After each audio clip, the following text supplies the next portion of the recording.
Well, Michael, one of the big questions facing us is, are our elections in Florida safe? Are they rigged? Are mail-in ballots okay? Mm-hmm.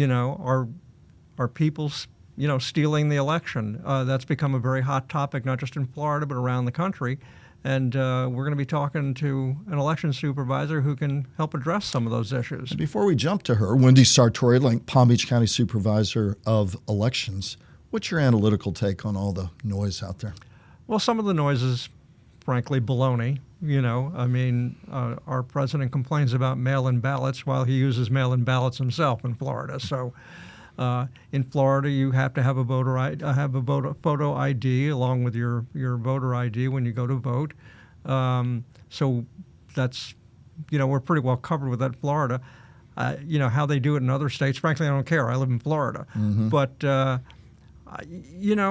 it's become a hot topic, and it casts aspersions on elections. And coming from a state where in 2000 the presidential election was won by 537 votes after not only long recounts, lots of federal court decisions, and finally the U.S. Supreme Court basically deciding the election for us, which got George W. Bush in office. But after that, there wasn't a lot of conspiracy theories.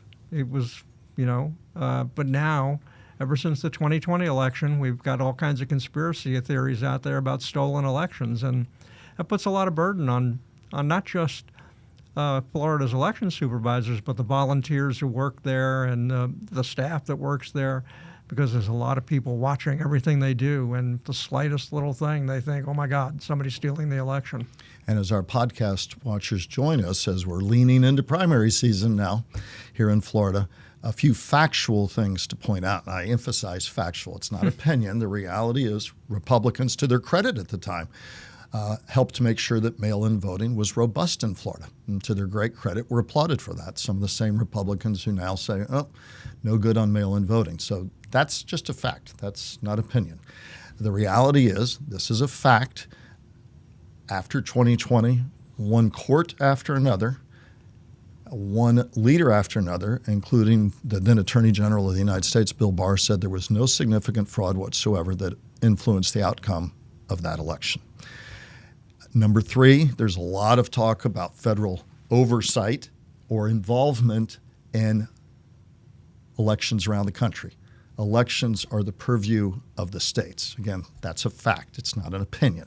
67 counties in Florida. Each one has its own election supervisor. And in fact, some argue that while it's not a perfect system, the decentralization of voting in this country is what helps give it, despite problems sometimes. 2000 is a wonderful example. Yeah. You and I went back and forth to Tallahassee chasing the hanging chads, and it's certainly going to get better.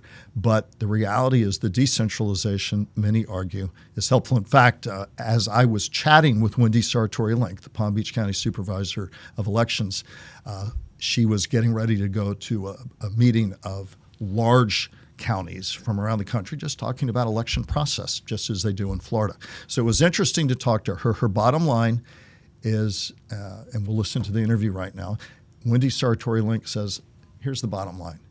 You can have faith that your elections are fair and accurate. Let's take a listen. In Florida, throughout Florida, we have pretty strict and stringent laws about how we do things. There's a lot of security involved around your casting your vote as well as us counting it. So if you are going to vote by mail, in order to do that, you're going to give us your personal identifying information so that we know that we can send you that ballot, and you're going to have to request it after every general election cycle. So we know who we're sending that ballot to.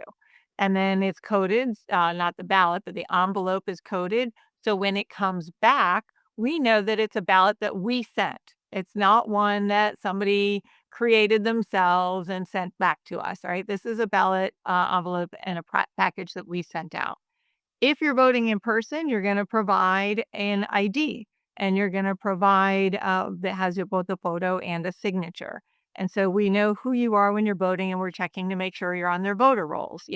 Did you register in time before the book closing? And then once you cast that ballot, we're going to go through all the processes. If it's a vote by mail ballot, we're going to, again, be checking to make sure that you haven't already voted at the time we receive it. Or we can always check within 15 seconds.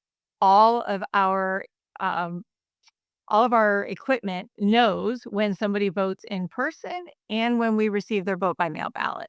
So within 15 seconds, if we receive your vote by mail ballot, you will not be allowed to vote in person, and vice versa. You show up to vote in person because you didn't think we had received your ballot yet, and as soon as you receive that ballot, as soon as you vote, I'm sorry, and then we receive your ballot separately, it's going to be out, outstacked so that it's not going to be counted twice. So we've got provisions to make sure you're not counting twice.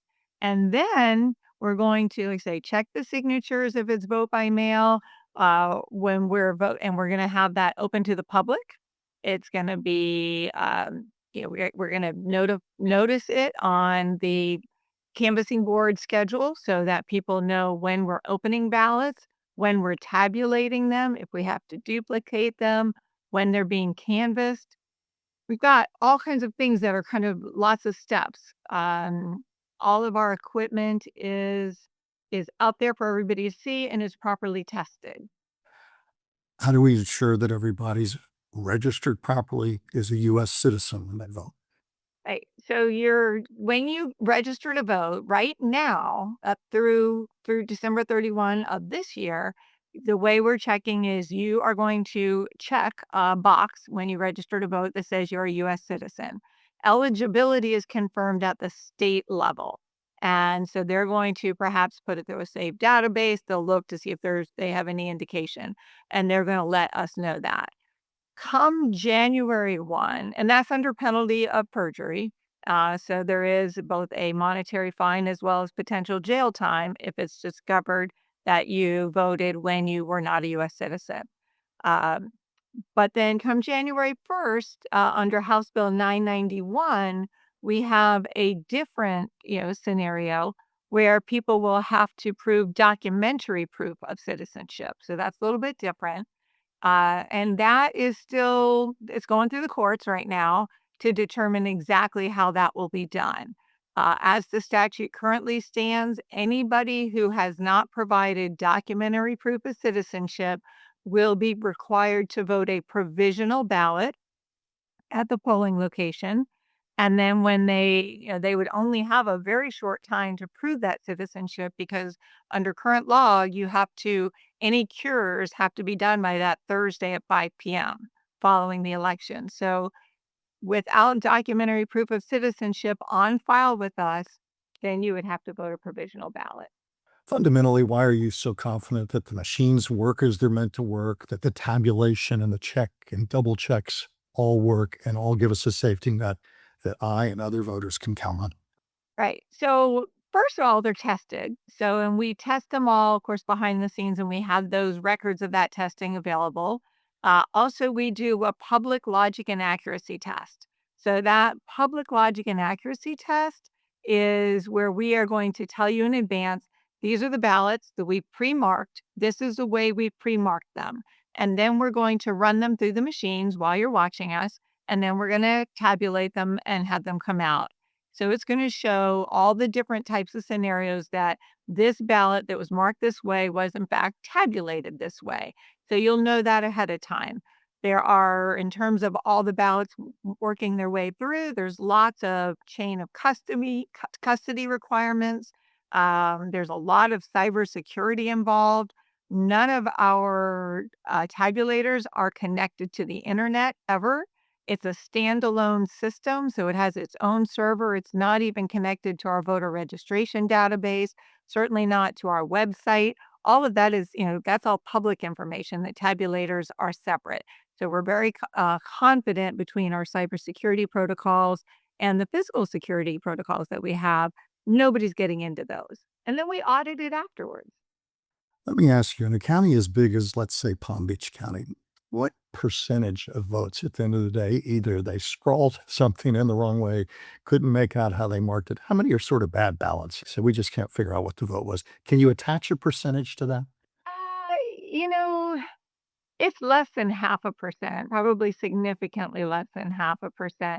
Less than 0.5%. That's what that it's restating. right, that we, because at that, and really that's going to also include your signature doesn't match your envelope, right? So if you're doing vote by mail and we're signature verification on all of those, you have the opportunity to cure that. So if we don't think your signature matches, we're going to send you a cure affidavit. You're going to sign that. Then you're sending us back specific types of tier 1 or tier 2 identification with that so that we can count your ballot.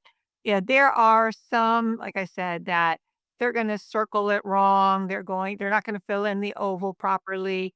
And generally, we're going to be able to do our best to figure those out.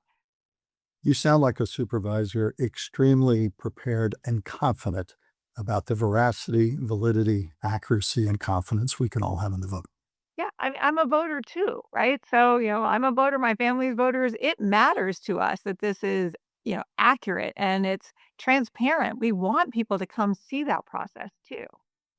And I gather that across our 67 counties, largely in many ways, big county here, a lot of smaller ones too, but largely I'd hear fundamentally the same message from all of our hardworking election supervisors and teams It is. about the confidence we can have. Right, because we're all following the same protocols generally. We're all following the same laws. Small counties are going to do things slightly different than the large counties, but it's all going to be following those same, we're worried about physical security, we're worried about cybersecurity. We're all doing the pre-testing that's public. We're all doing audits afterwards. Now, the Florida law only requires a 20% audit. In Palm Beach County, I've elected from the get-go to do 100% audits. So, at least here, and I think in a lot of places, we're doing 100% audit of every vote. So now not only did it get tabulated and you got that answer afterwards using a different machine, a different type of technology, we're going to give you those results that were audited after the fact. And sometimes they're different by 1 or 2 or 3 votes. If it ever were going to change the outcome of an election, then that's going to go to the canvassing board. We're going to look at it. But the difference usually comes from one read it as an overvote because there was a stray mark, and the other one didn't read it as an overvote. And so that's really where your differences come in. Would that all of us had checked our homework so carefully over Right, the years. exactly. Final top of mind thought specific to Palm Beach County. As viewers watch this, we're a few weeks away from primary day. So, what are some specific things to the county that you want to remind people of as we lead up to primary day? Yeah, I think have a plan, right? Have a plan for how you're going to vote. Are you voting by mail? If you are, you've got to have that request to us by August 6th at 5 o'clock for us to send you a vote by mail. Do you want to vote early voting? If you do, great. Early voting is 28 different early voting sites. You can go to any one of them. And in Palm Beach County, the only county in the state, you can make an appointment. And while you may or may not need it for the primary, I would highly recommend it for the general. So go online, make an appointment because you're going to get for sure into your appointment within 15 minutes max, rather than maybe an hour or two in line. If you're voting on election day, especially because we had redistricting, a lot of the polling places have changed. So if you're going to vote on election day, make sure that you have looked and that you know where you're supposed to vote because your polling location may have changed. We've sent out in Palm Beach County, we had 640,000 people affected by redistricting in some way. So we've recently sent out voter information cards. People will have them, so they're going to be able to look. But if you don't have it, you don't know where it is, call the office, go online. We have our website's been redesigned, votepalmbeach.gov. We have what's called a voter dashboard now. So it makes it really easy. We've tried to put in this voter dashboard one place where everything we can think of that voters are typically looking for. Are they looking for a sample ballot? Do they want to, check their status, make sure that, we have all their information correct? Do they want to request a vote by mail? Do they want to track their ballot? What is it they want to do? It's all in there. So it's a great place to go. And just remember, our whole goal is we want accurate, transparent, secure elections. We want people to come to the office and view that. It's on the canvassing board schedule, which will be up as soon as the canvassing board meets. And we welcome them all. Back now, Brian. You and I have covered a lot of elections and election supervisors. I think it's fair to say that she's had largely bipartisan acknowledgement that she's done a good job. Palm Beach County Supervisor of Elections Office had a lot of issues over the years. Wendy Sartory Link came in, and is it fair to say that I think largely has seen as somebody who really kind of focused them up, things running well. And in fact, not only locally, but in fairness to Florida, Governor DeSantis said over the last couple of election cycles, I remember one vividly, it may have been early after his first term, after elections, he said, listen, things ran very well in Florida. So, well, the winners rarely complain about the election. But not his, but just broadly speaking. You know what I'm talking about. Republicans were applauding the fact that elections had, Florida was no longer Florida. And in fact, his was razor close in his first go. But so your take on all that. And Wendy Sartory Link said, we've got one backup after another. We have a safety net. We watch. You can come to the canvassing board. The systems are in place. They're tested and retested. Your take. Well, she's been very innovative, and as many of the counties in Florida have been very innovative. She does a good job of keeping voters informed. You get something in the mail fairly frequently about, when you have to register, what the rules are, and and everything about her system in the election supervisor's office is very up to date and as you pointed out, lots of countermeasures and everything to keep an eye on stuff. But, when you have conspiracies that, China's stealing elections and Russia's stealing elections, or at least trying to influence vote counts, none of that is proven to be true, at least in Florida. I can't speak for the other 49 states, but at least in Florida it hasn't proven to be true. And, I guess we should thank the Republicans for ever since 2000, because the Republicans have been running the state ever since then, for passing the laws and doing things that have helped make Florida a pretty safe and good place to vote. So I have no concern that when I come to vote, I can't vote in the primary because I'm a no-party guy, but when I come to vote in November, I have absolute faith that my vote will be counted and counted correctly. How do we walk back or dial down the heat on this whole, really everything these days? But I remember, it's nostalgia now, when elections were regarded as the way you went and exercised your civic responsibility, and we all said we cast our vote. We felt comfortable about that and secure. Are we ever able to get back to that point? Well, broadly speaking? Broadly speaking, I mean, first off, we, talk about the 2020 election needs to end. There's one guy in particular that needs to stop talking about his loss in 2020 and how the election was stolen. You won again. You're president. Enjoy it. And there's even some talk about the federal government getting involved in, I'm not quite sure how, but getting involved in the election and the vote counts and everything, which is, as you pointed out, a state function, not a federal function. Let's forget 2020, even if you believe that horrible things happened despite all the evidence to the contrary, and let's just move on. And if you have questions about the 2024 election, or the 2026 election rather, then go show up at the supervisor's office, watch what they do, volunteer, go work in the office. Be a poll worker. Be a poll worker.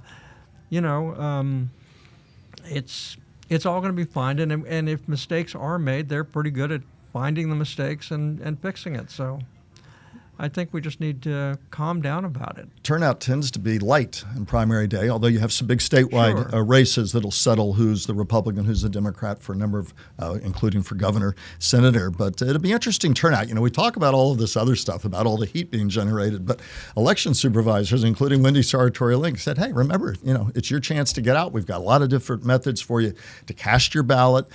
And now's the time, as we're speaking right now, as our viewers, listeners are with us right now. If you're going to vote and across 67 counties, now's the time to get engaged. So the blocking and tackling of just going to cast your vote, everybody needs to get involved. The primaries matter. Well, and it's a very important election in Florida. We have governor's races. We have 3 cabinet races. We have a U.S. Senate race. We have congressional races. We have state Senate and House races.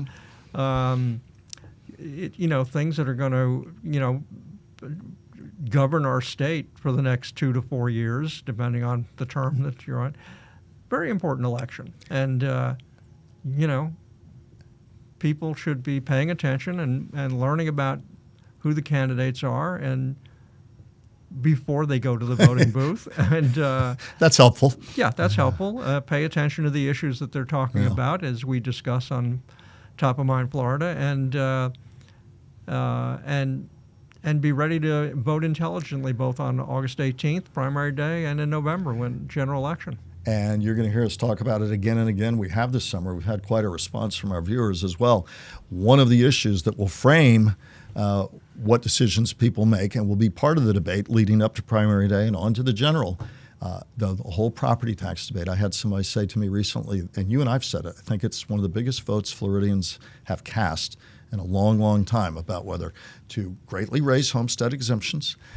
But that would also mean massive cutbacks in local budgets that many fear. We'll talk about that in other episodes to come. But these are issues that are going to be questions or generate questions that are going to be put to all of these people who are running both primary day and on to the general. Well, the property tax amendment could bring out more voters. If you think you have an opportunity to and to wind be up clear, having, that's November, but the candidates you'll pick in the primary will have a say in that. absolutely, yeah.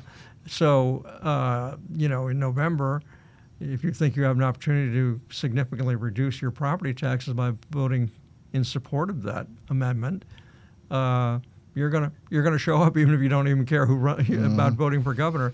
The flip side of that is you have a lot of cities, counties, some fire departments and everything now who are saying, "No, this is a terrible idea." So they're pushing voters to show up and vote no on the property tax amendment. So we could have a pretty high voter turnout in November. But it all starts with who you pick in the primaries. And again, back to the blocking and tackling, 67 counties, check with your local elections office. In today's world, it's so easy to go online, whether it's Palm Beach County, St. Lucie, Martin, Indian River, Okeechobee, and all the rest of our 67 counties. Find out what you need to know, meet all the deadlines. It's largely the same throughout our 67 counties. Of course, Palm Beach County, one of the huge counties here.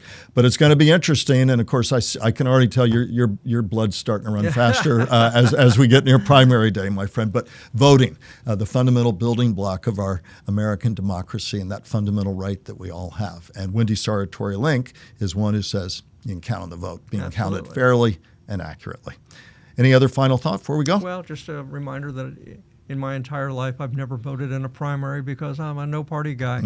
Kind of sad. I have to sit back and just watch on the 18th. Yeah, I'm in PA, and we'll vote in November. But, exactly. And there are a lot of states having discussions about open primaries, but that's for a different day. Yeah. But the process works, and that's everybody's choice. A lot of non-party affiliated and not, but be that as it all may. It's always good to talk to you, and it's going to be an interesting run-up to the election, and it'll all start with going out to the voting booths and exercising your right to vote for the upcoming primary. Well, if you have any comments about what we're talking about here for the election, please let us know. Go ahead and comment, and if you want to, please subscribe. August 18th, they'll be here right around the corner.